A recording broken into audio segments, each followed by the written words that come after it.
The band believes that every single person in the room, when they are playing a show, is contributing to what the show sounds like, what it looks like, the entire experience. So if you go to the bathroom, everything changes for everyone.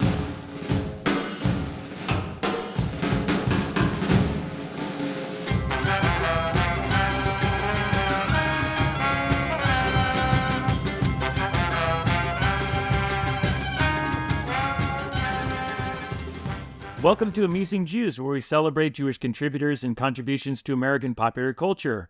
I'm Jonathan Friedmann. And I'm Joey Angelfield. Producer-engineer Mike Tomren is working somewhere behind the scenes. Amusing Jews is a project of Adat Chaverim, Congregation for Humanistic Judaism, the Cool Shul Jewish Cultural Community, and Atheists United Studios. Hey, Joey. Peter Graham Scott, the late British television producer, said that the golden age of science fiction is 12. An impressionable age when our hormones are beginning to fire up and everything we experience is more intense and seemingly important. The golden age of music is around the same age, 13 or 14, when our musical tastes solidify. Whatever our favorite songs or bands were during those awkward and emotionally charged years tend to stay with us for the rest of our lives, whether we're proud or ashamed to admit it. For some of us, and a surprising number of Jews in particular, a band that has remained central to our musical identities is Phish. We're stoked to talk with Oren Kroll-Zeldin and Ariella Werden-Greenfield, co-editors of the book This Is Your Song Too, Phish and Contemporary Jewish Identity. Oren is assistant director of the Swig Program in Jewish Studies and Social Justice and assistant professor in the Department of Theology and Religious Studies at the University of San Francisco. Ariella is the Associate Director of the Feinstein Center for American Jewish History and Special Advisor on Antisemitism at Temple University. Oren and Ariella, welcome to Amusing Jews. Thanks for having us. Thank you. Excited to be here. So, how and when did you both become infatuated with Phish? I first heard of Phish from my older cousin. And I think it's really important to highlight the generational nature of my exposure to the band. I heard Contact as my first song, which is kind of a ridiculous song with lyrics that tell the story of a nice ride home in a car. And as I listened to somewhat ridiculous lyrics, I was kind of curious about this band that was so silly with its linguistic choices and yet really complex and interesting in terms of its musical exploration. And I was in that impressionable age group that you referenced moments ago. The tires are the things on your car that make contact with the road. The tires are the things on your car that make contact with the road. So I was curious. I went to, I think, Sam Goody, to have a couple copies of Rift and Junta. Came home, listened to them, and got really intrigued, and then insisted on going to see a concert at Madison Square Garden, not knowing that the correct language, of course, is a show. But at that point, I wanted to see a Phish concert. And I convinced or swindled my father into letting me go, and he actually drove me and my middle school friends, I was a young one, to Madison Square Garden in New York from Westchester County, the suburbs, dropped us off, not knowing that he had basically launched me into a lifelong path of fun and enjoyment and community building that surrounds this crazy musical act, and they're very engaged fan base. My stories overlap, certainly. Not surprisingly, I also first learned about Phish at the very same age. I was 13 years old. I first heard Phish at Jewish summer camp at Camp Swig in the Santa Cruz Mountains in California, Reformed Jewish summer camp. One evening, our counselors instructed us to sit on our beds, and we were eager with anticipation. They'd take the CD out of the jewel box, put it into the boombox, and Contact plays. Coincidentally, the first song we both heard was Contact. And they said, we're going to listen to the song and then we're going to talk about it. Everything about that experience just captivated me. I loved the music, the lyrics, the experience of listening to it at summer camp. Then the next night, we did the same thing with the song Fee. And a bunch of years later, I went to my first show and have also developed a lifelong love and passion for the band, the community that surrounds it, the music.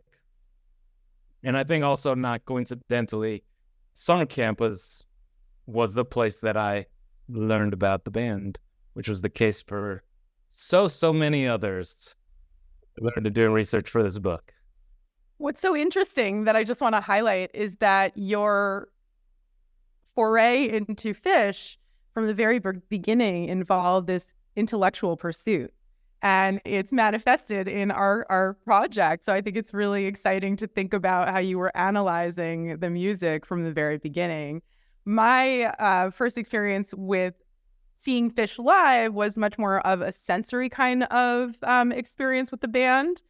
And that sensory experience was what really led me to this lifelong devotion. I was so overwhelmed by the sights, the smells, the smells as a 13-year-old, but I was really just captured by the freedom of expression that I witnessed. And so we both came about kind of this passion from very different places, both geographically across the country from each other and from different kind of emotional points of connection. But what's so interesting is that there's this generational passing down in both of our stories, Lador Vador, right? And that's something that I think a lot of people have in common when they share their origin stories with the band. Yeah, so like most of the authors in your book, I was introduced to Phish in high school back in the 1990s. And I knew at that time that two of the members were Jewish, drummer John Fishman and bassist Mike Gordon, which was very meaningful to me as a young musician, who was also my school's token Jew, as it happens. And my Jewish identity at that time was distinctly atheist. So when they sang God Never Listens to What I Say and you don't get a refund if you overpray in the song Life Boy, I felt like they were singing directly to me. Well, God never listens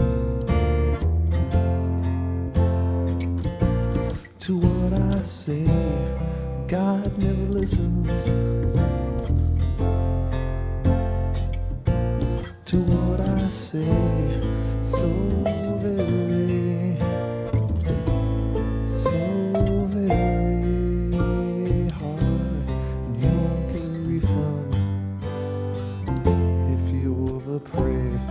Your book documents how the band resonates with all kinds of Jews, from secular to Orthodox. What's the secret to their pluralistic appeal? I want to highlight, before kind of answering your question regarding what the secret is to reaching so many different types of Jewish people, what hearing the lyrics that you shared can mean for religious actors involved with the band. And in my research leading up to the creation of this book, I encountered a lot of people who identify as religious Christians who are also really dedicated to the band. And the lyrics that you shared, God never listens to what I say, are really problematic for a lot of Christian listeners. And they're talking about the problematic nature of those lyrics and that you've highlighted online. So they're really engaged in dialogue, and they're really trying to figure out how they can be dedicated to a band that thinks about questioning God, right? And the value and effectiveness of prayer. And yet when we see Jewish people engaging with that song, it seems to be a little bit less problematic, even for Orthodox listeners, because Jewish identity is not definitively linked with religiosity, right? You can be a practicing Jew and not connect with God, right? You cannot believe in God and still actively engage as a Jew in your daily life. And so that's a really important piece of why so many Jewish people are, first of all, comfortable with this one song, but beyond this one song, that's a large piece of why so many different people can be in this space and engage together. Now, there are some restrictions, right, that you might imagine can limit the way that Orthodox individuals are participating in Phish shows based upon their practices surrounding Shabbat, right? Many people might not be able to go to a show if it happens on a Friday or if it's on a Saturday in the winter. But those limitations, we find, don't prohibit deep, passionate relationships with the band. And we actually worked with a number of really wonderful thought leaders and fans who shared their story of negotiating Phish shows as Orthodox people, negotiating Phish festivals as Orthodox people. So I think that there's space, even within concerns related to practicing Judaism in a halachic way, for people to find their own space within the band and the band community. And we look around the band community and you see these distinctly Orthodox spaces that are popping up, whether we're talking about Shabbat tents at festivals or gatherings where people are actually praying at Phish shows during set break. Phish's appeal is pluralistic, not only in Jewish communities. I mean, they have a widespread appeal, and the sort of ethos of openness and in the fan community that's also represented on stage, reflected on stage, speaks not to many fans. In fact, that's one of the things that draws so many fans in. And I think that's reflected also more specifically inside the Jewish community, that the openness, the plurality, the acceptance of different kinds of people emerges throughout the entire Phish ecosphere. And that's one thing that allows so many different types of people who identify as Jews to connect in meaningful ways with the band, the scene, their music, and the community. And obviously, there are lots of different types of religious actors who are seeing the band, including a lot of Christians who consider themselves religious. And I think what Oren's highlighted is that the band is open and accepting of everyone, right? The band integrates lots of different types of music into what they perform, and that act welcomes people into the community. They talk about love. They sing about really an ocean of love and being a collective and not stepping on each other's shoes. And I mean, like, really, it's a community of respect and invitation. So I think that Oren has really highlighted something very essential. Not only is this a band that invites a number of different forms of Jewish identified people, but it invites all people to participate in the groove, right? Sharing in the groove. That's what it's all about. Enjoying the show? Click like and subscribe. Back in the day on my car, I had a fish, sort of like the Jesus fish. And now that you're saying all this, I'm wondering if maybe some of the Christian fans' initial attraction to the band happens to be the name Phish and sort of the iconography that sometimes is associated with that. You know, it's a great thought, but I do enjoy that sticker. I want to actually say one thing about the band themselves and how the band over the last 40 plus years have actually modeled this for their fan community. When we interviewed Mike Gordon for the book, we asked initially how Trey and Paige, the members of the band who didn't grow up in Jewish households, felt when Mike brought Avinu Maklenu and Yerushalayim Shel Zahav, two pieces of Jewish music, to the band. Like, they're not Jewish. They have no connection to this. How they feel about it. And he said that from the very beginning, the 4 members of the band were very open to whatever anyone brought to the band. Let's try this. Let's play that. What about this song? What about that song? And so from the very outset, they really modeled for us as a fan community what this inclusivity might look like. We're going to celebrate you. We're going to celebrate you. We're going to do what you want to do. And we'll be open to all of it. And that's why we see such a wide array of musical genres and styles and choices throughout their musical canon and catalog.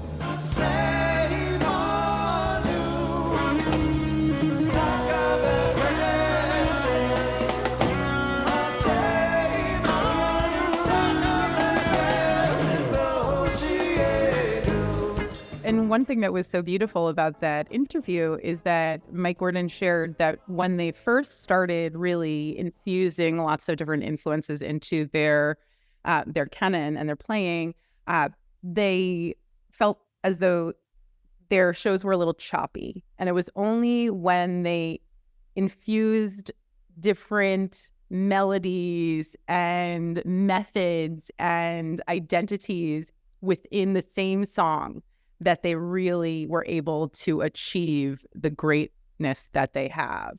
And so that was really a wonderful thing to hear, and very much aligns with that message of kind of coming together and sharing in the groove and being a strong fan community of love. You have some remarkable stats in the book. 26% of Phish fans are Jewish, and 32% of Jewish Phish fans first encountered the band at summer camp. There are a number of theories as to why this is. What's your take? Yeah, this is the ultimate question. Why are there so many Jewish fans? Let me start by noting where those statistics come from. Those are based on 2 recent surveys that were conducted by scholars who are also contributors to the book, and they undertook these studies and these surveys initially as part of their research to present at the inaugural Phish Studies Conference at Oregon State University in May of 2019. This is the only time that a statistical analysis has been presented. Prior to that, everything was just word of mouth that this is what we think. We think this. Oh, I heard this stat, this stat, this stat. And most of it dates back to a statistic that was eventually published in the foreword after Coventry in 2004. So that's where these statistics come from. The important thing to note is that with geography, it might be a little bit different. So if you go into a show at Madison Square Garden, the percentages might be higher. And if you're at a show in Alabama, it might be lower, depending on the demographics and the populations of Jews in the particular location of the show. Why Jewish summer camp? First of all, is that it's very much like what Ariella pointed to. It's a passing down from generation to generation. Like in my experience, my counselors taught me about Phish, introduced me to Phish. Then when I became a counselor, I introduced my campers to Phish. We're passing down the Torah of Phish from generation to generation. I think in certain summer camps, the same thing happened with Grateful Dead music prior to Phish coming on as being inordinately popular. And this is the case at Jewish summer camps in geographically diverse places across North America. Research shows that Jewish summer camp is one of the primary places of developing a strong, lifelong connection to Jewish life, to Jewishness, and developing a Jewish identity. If you're having strong, meaningful Jewish experiences at summer camp, you're being exposed to music, Phish music at summer camp, you automatically are making that connection. For many people, myself included, and so many people that I interviewed in doing research, they also said that those lifelong friends from camp are also lifelong Phish friends. You continue to go to shows with friends from camp, and shows become sort of satellite reunions for camp. And when you're at summer camp, there's this palpable feeling of ruach, of a spirit that really you can sense and feel and you want. It's very difficult to find that as a kid outside of summer camp. It really exists in that location.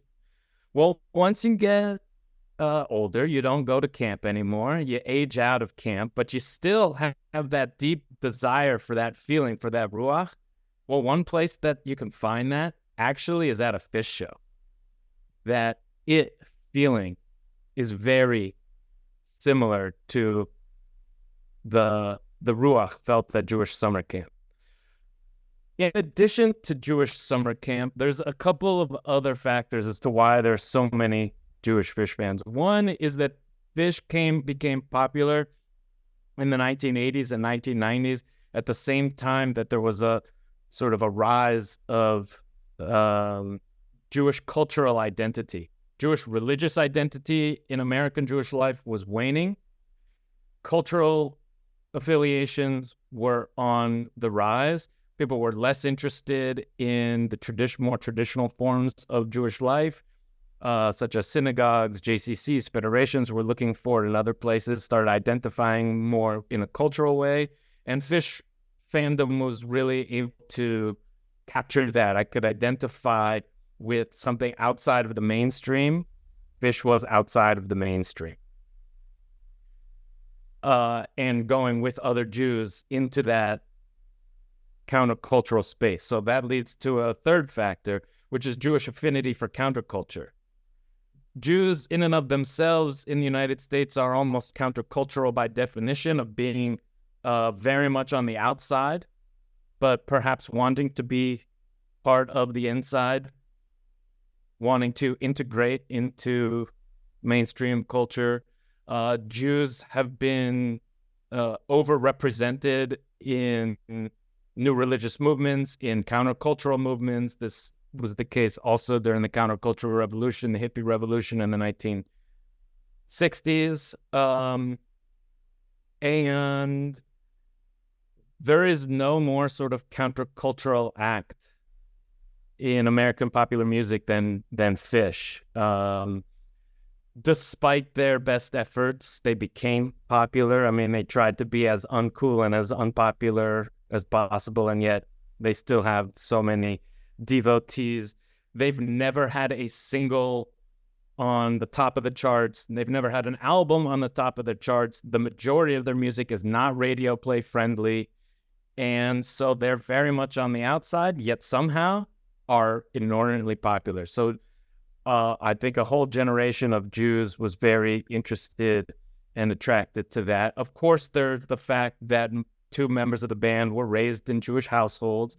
They played Jewish music in Avinu Maklenu, and then they played and recorded Yerushalayim Shel Zahav. And I'd like to point to one final factor as to why there's so many Jews, and I think this is a very, very important one, and that is that Jews in the United States are very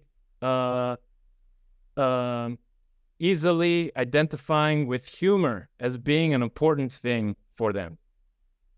In some of the Pew studies on American Jewish life, I believe it's something around 60% of Jews in the United States say that humor is essential to what it means to them to be Jewish.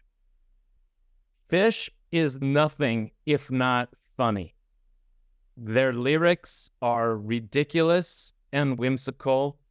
John Fishman, their drummer, wears a donut pattern muumuu on stage every show. He plays the vacuum on stage. They troll their fans in unbelievable ways. They have this hilarious banter on stage among themselves, self-deprecating. All of this really speaks to American Jewish audiences. So I think those are many of the reasons why we have those statistics and that remarkable representation of Jewish fans in the Phish sphere. That is a very comprehensive list of reasons why Phish has captured the hearts of so many Jewish listeners. And I just want to return for a moment to the idea of ruach and just share a small kind of story of my first Phish show that I didn't share earlier on. So I went to the show. I was all excited. Everything was so overwhelming, and everyone was having the best time. The energy was just unmatched in my 12-year-old life. I mean, what was I doing that was as fun as a Phish show before 12? But then they played Avinu Maklenu. And for me, as a young, impressionable person who was in that crucial age group where I was developing into who I would become and making those connections with music and ideology and food and philosophy that would really lead me, I got to hear a song that was so core to my Jewish experience in a totally unexpected venue, and it blew my mind. And I just want to highlight the importance for a moment of hearing Jewish music in a concert venue. Even if this was not a prayer, which it is, even if it was not one of the holiest prayers attached to one of the holiest services or some of the holiest services that Jews participate in, even those that don't often enter synagogues generally know these prayers and their tunes, right? And it's just so significant to hear that kind of prayer, but to hear any Jewish music would be significant. And at the time where Phish decided to play Avinu Maklenu, and at the time when Phish for a couple years played Yerushalayim Shel Zahav before realizing it was really challenging for them to remember, they were doing something so revolutionary while only a couple other artists were identifying themselves publicly as Jewish on stage. This was the era of Adam Sandler's Hanukkah song. And for those of us who remember when that came out, it was so exciting to have a Hanukkah song, right? That was like kind of cool. And this was a time where, you know, it was just not easy to find Jewish representation in a popular cultural kind of venue. We saw the Beastie Boys claiming their Jewishness, right? That was revolutionary. And so that kind of time in the Jewish cultural imaginary was so crucial in terms of taking up space and claiming American identity in a popular kind of cultural venue. And so I think that that's something that really is worthy of attention as we think about why Jews decided this was the band for them. They're funny and they're playing your prayers. Like, that's significant. So in Jewish music history courses I teach, we invariably deconstruct the term Jewish music, reframing it as music of the Jews. It turns out that what makes a piece of music Jewish is not always so straightforward, as it might be in the case of Avinu Maklenu or other synagogue music, and that listeners actually play quite an important role in defining and determining what's Jewish to them. So one thought that occurred to me while reading your book was that Jews experiencing anything together make it a Jewish experience. You mentioned the camp experience being that way. Is there something like that maybe going on at Phish shows where Jews maybe recognize other Jews in one way or another and experience the music together, and then the music becomes Jewish to them? What's really interesting about thinking through how this music is heard is that obviously when Avinu Maklenu is happening in a concert venue, when the band plays Avinu Maklenu, Jewish fans are going to hear it in a distinctly Jewish way. But everyone in that arena is so thrilled because Avinu Maklenu is a bust out. It's what people are searching for who have gone to see Phish for years and years and years. Most people don't get it at their first Phish show. I was really unique in that regard. But everyone in that venue that knows the catalog of the band is thrilled to hear that song.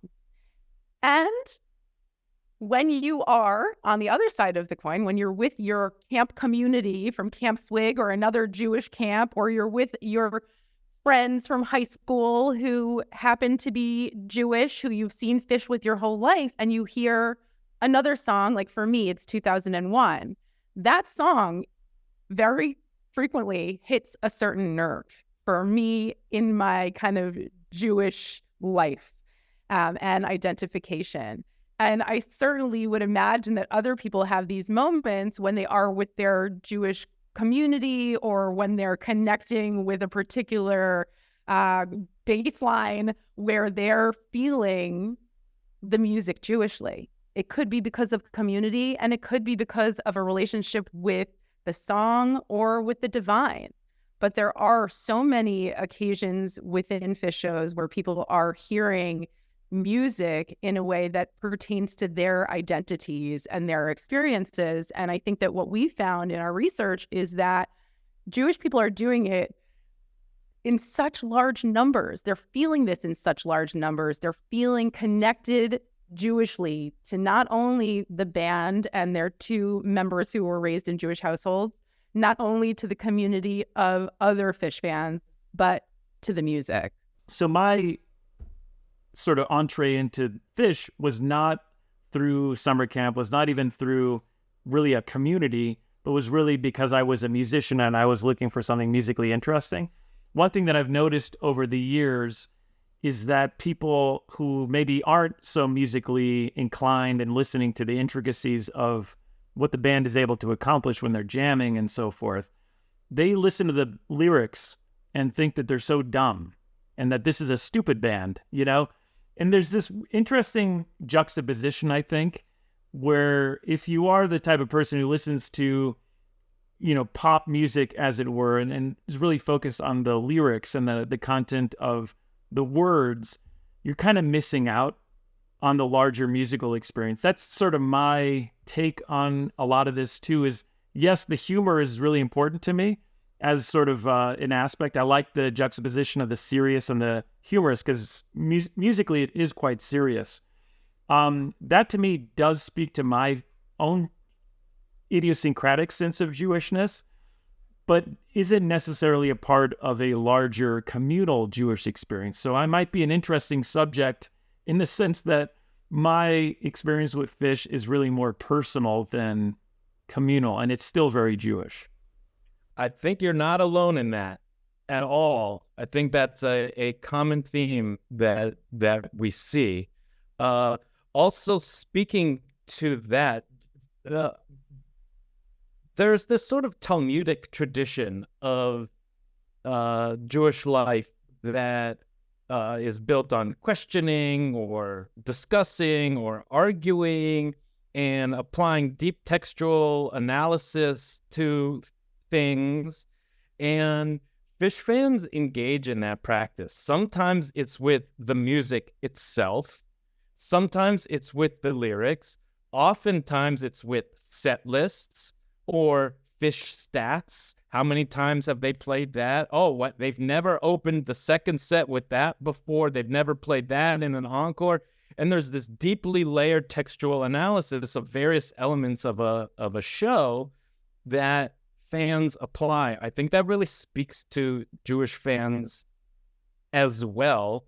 And part of that is the sort of ways that Jewish tradition unfolds and the way that individuals attach themselves to that. I've interviewed a couple people who have shared that they experience Trey creating Torah when he's in a specific jam. I've talked to people who have shared that the members of the band are their teachers and they don't like to go to shows with other people because they like to be in communication with the band members. And these happen to be Orthodox individuals who I referenced. But the desire to navigate a relationship with Phish as an individual, I think, is one that really speaks to the diversity of Jewish experiences of the band, right? There are these distinctly Jewish community experiences that people are having, whether intentionally because they've gone to a show with their camp community, or unintentionally when they look around and they realize all the people they're at a show with happen to be Jewish because they're in the Northeast, and that's just how things shake out, right? But those are available. Those experiences are available just as there are other types of Jewish experience and other types of religious or I'll say life-giving experiences there for the taking. And I think that's one of the most beautiful things about what Phish has offered as a space for Jewish life. It offers this space for people to really be authentic in terms of the way that they are Jewish. I want to add something in response to the question you posed about Jewish music and how people are identifying with that.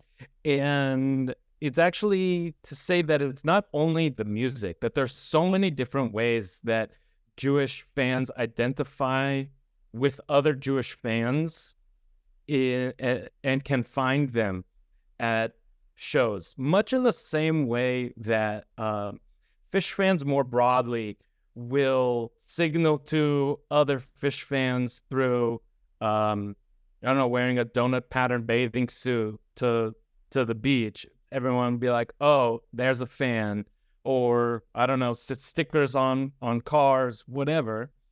And that sort of marks an insider-outsider connection.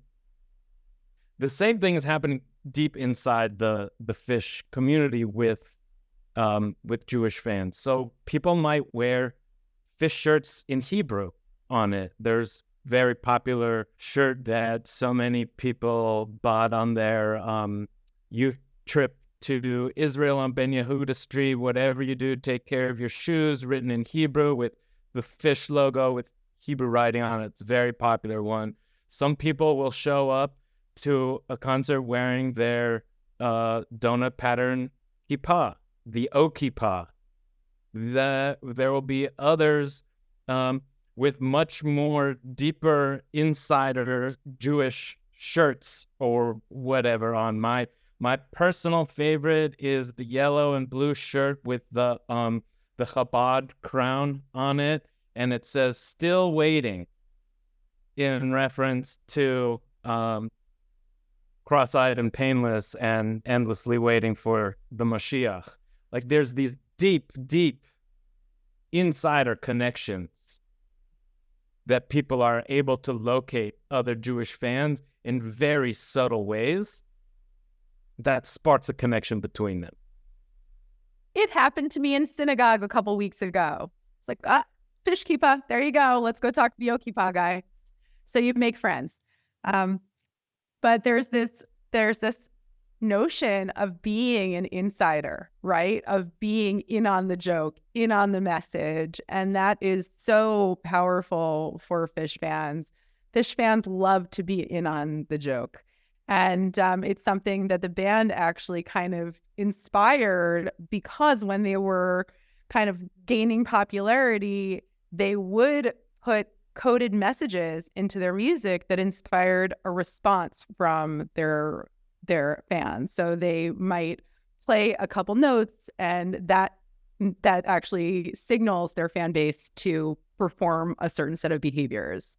So that's kind of an interesting dynamic, and it does create this relationship between band members and fans that really is a part of the Phish experience, and I think actually speaks to Phish's value in Jewish life.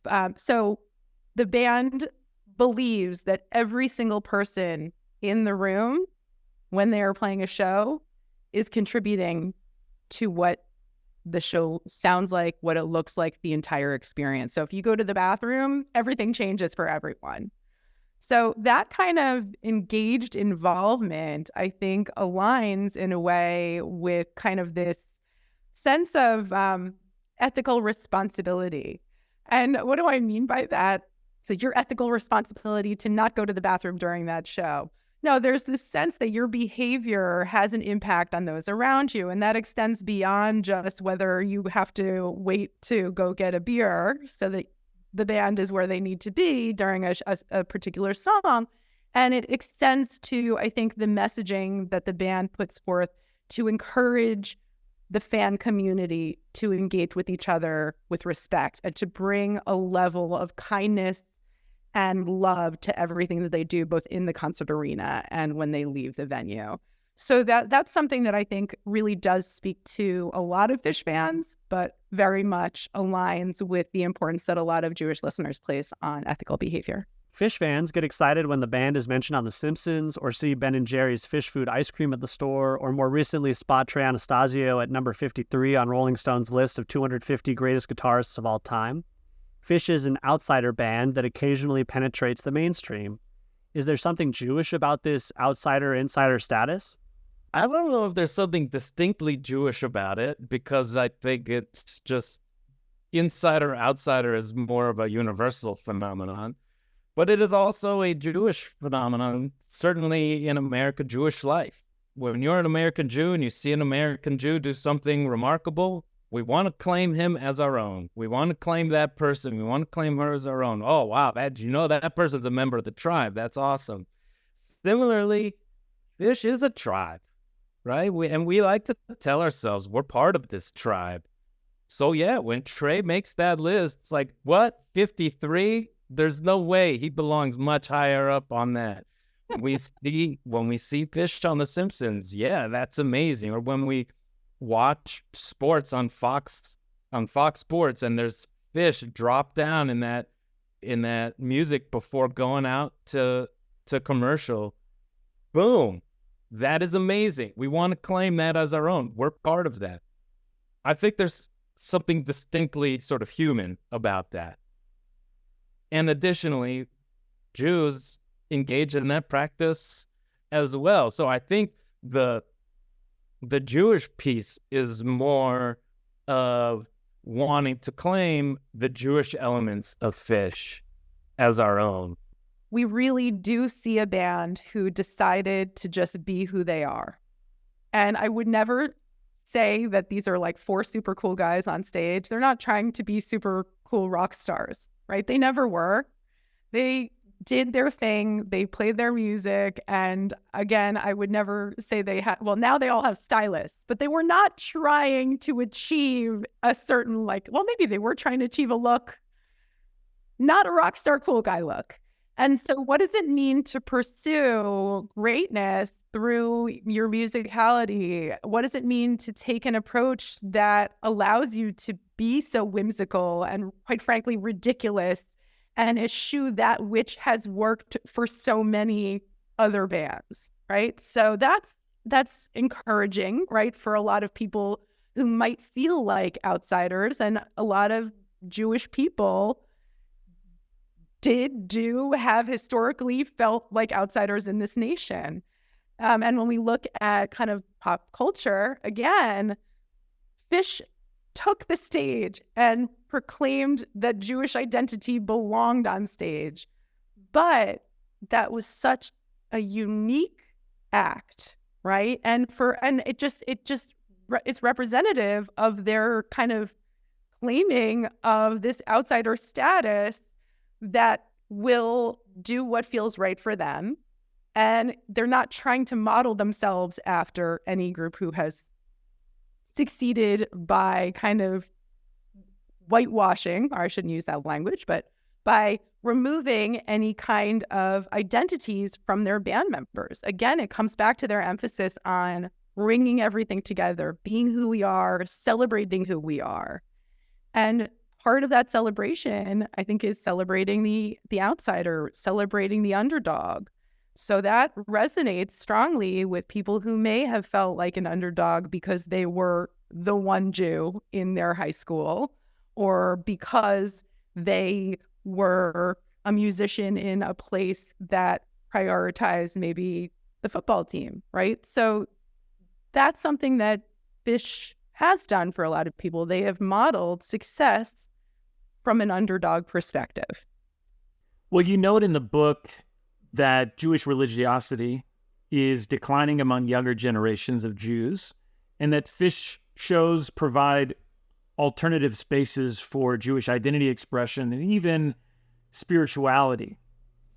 Many of the authors, and we've heard this from the two of you as well, note that the band's playing of Avinu Maklenu, a liturgical folk song associated with the high holidays, is especially meaningful in this regard. But I'm wondering if that melody would hit the same way for younger Phish fans who might not have the synagogue backgrounds that we had growing up in the 80s and 90s. And his second question is, are there any young Phish fans? There are young Phish fans. Absolutely. Certainly not as many as there used to be. We've all grown up with the band, but there still are young Phish fans. It continues to be music that speaks to young people. So yeah, there are young Phish fans. Absolutely. Small percentage, but they are there. I don't know, Ariella, what do you think? Would the melody hit it? So I think that if there's a melody that's going to hit, it's going to be Avinu Maklenu, because it's one of the kind of melodies that persists. And you find the same melody in most congregations, I would say, where there is a little bit more room for kind of reinventing other prayers. I think that this, when we're talking about Avinu Maklenu, we're looking at a prayer that very often is performed in the classic way. So I would say that we're looking at potentially a group of younger Phish fans that do feel the same way. And yet I can't tell you whether that is true or whether it's just my expectation of their experience. And I think you've opened up my next research project, because I'm very curious to know whether there is a generational divide in terms of the way that a definitively Jewish song, prayer, resounds for people of our generation versus the younger folks that are attending the shows. Also, I'd be curious whether there's similar level of interest in Phish's decision to play an Israeli song, right? Because Yerushalayim Shel Zahav is not a distinctly Jewish song. It talks about Jerusalem and uses kind of Jewish imagery. But I think it's interesting to think about how impassioned older generations of Phish fans are when they talk about the fact that Phish used to play this song in the 90s and did record a piece of it. I don't know if it's the same kind of thrill for the younger Phish fans who may not be so familiar with this song. Yeah, it's a discussion we have sometimes in cantorial circles, I will say, in terms of, the classics that we assume are these sort of endearing songs that never were new and they're never going to get old and they're always going to be there. But what happens when our youth don't go to synagogue anymore? I mean, these songs will not have the same kind of lasting power if there aren't people doing that L'Ador V'Ador thing that you mentioned earlier. Now, I'm so curious to have you reflect on why Avinu Maklenu is one that people seem to think needs to remain a classic, but that's probably for another time.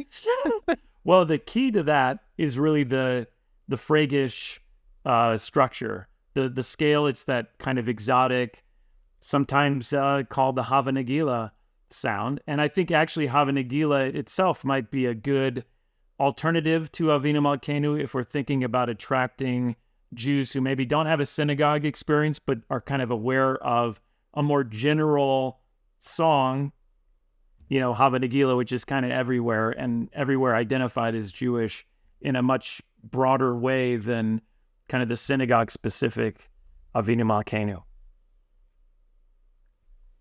Maybe I'll write them a letter and tell them to start playing that song.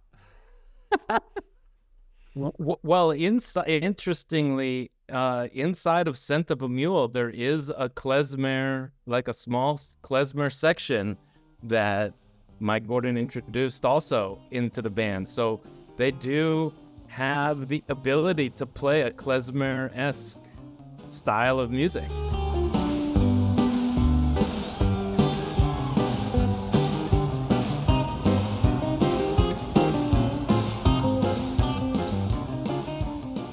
Has your transition from Phish fans to Phish scholars changed your relationship with the band and their music? I will say that for me, it absolutely has. I had a very sort of interesting moment as a scholar and as a fan, where I sort of understood the relationship between theory and practice in a whole new way. We started working on this book before March 2020, before the beginning of the pandemic, and really did the majority of the work for the book during the COVID sort of lockdowns and the inability to access live music, be around other people in general. But I was so steeped in the literature and the scholarship of people talking about Phish and reading other people's work and thinking about my own, doing my own writing. And one of the things that kept coming up was the idea of collective effervescence, this collective joy that we experience in certain places, in certain times, and people writing about collective effervescence at Phish and collective effervescence at Phish. Okay, great. It was maybe August 2021. The shows that were supposed to be at Lake Tahoe, but there was a fire, so they moved it to Shoreline. I believe this is when, or October. Whenever those shows were, what is time? It was my first Phish shows back after COVID, and they started to play, and I experienced that collective effervescence, and for the first time I had a language, a theory, words to be able to articulate what I had spent 25 years feeling. And that completely, radically transformed the way that I understand the band, their music, and my relationship to it, and my relationship to the fan community. And then I should say, the next night they played Avinu Maklenu, and it was the first time I had heard Avinu Maklenu after 25 years of seeing the band or more. And I felt it like the doubling down of identity and all of these things that people in the book were writing about. All of a sudden, I was like, oh, I get it now in a very, very different way. So yes, all of this has dramatically impacted my relationship to the music, the band, the experience of seeing live shows. It's interesting that Emile Durkheim, the French Jewish sociologist, is the one who gave us this term collective effervescence. He keyed in on something I think that maybe is overlooked if you weren't coming from that background, which is this need for community, which is so built into the Jewish framework. I think his understanding of religion coming from that perspective is so important. And it has been extended to band, concert kind of experiences of all types as well. So it's a good term to think about when we're talking about that collective experience that is ineffable. And I appreciate that you introduced a Durkheimian framework, because I've done quite a bit of work with the idea of collective effervescence as it applies to Rastafari and reggae. And I think that as someone who's done a lot of work with popular music, I was kind of hesitant to turn the scholarly lens towards my own practices and my own experiences. And having the opportunity to do that with my colleague and dear friend has been such an impactful experience, not only because it shifts my relationship to the band, and I'll talk about that in a second, but also it shifts my relationship to my scholarship. And putting myself into my writing was radically strange and changed me, because I recognized that moving forward, I will never be absent from my pages. Even if I'm not writing about my band and my practices, my scholarship will never be devoid of my presence, if that makes sense. So I will no longer be some abstract entity. And in terms of my relationship with the band, I never went to Phish with my Jewish crew. I never wore a Jewish Phish shirt. Clearly, I was aware the Jewish things were happening from my first experience, but I have recognized how profoundly integral Jewishness is to my Phish experience, even while I wasn't aware of it while at all of these shows. I've also recognized the community. Again, I keep talking about community, but the connections that have always kind of been there and that were strengthened, were fused, were really just emphasized by this project. And so we have, I won't say created a network, but we have continued our kind of trajectory into the heart of this network of people who are profoundly dedicated to Jewish life and learning and who are profoundly dedicated to Phish as a band and to the Phish show experience. Well, Ariella and Oren, thank you so much for joining us. And to our audience, now back to your regularly scheduled lives. Amusing Jews is here to amuse you. If you like being amused, go ahead and click like and subscribe.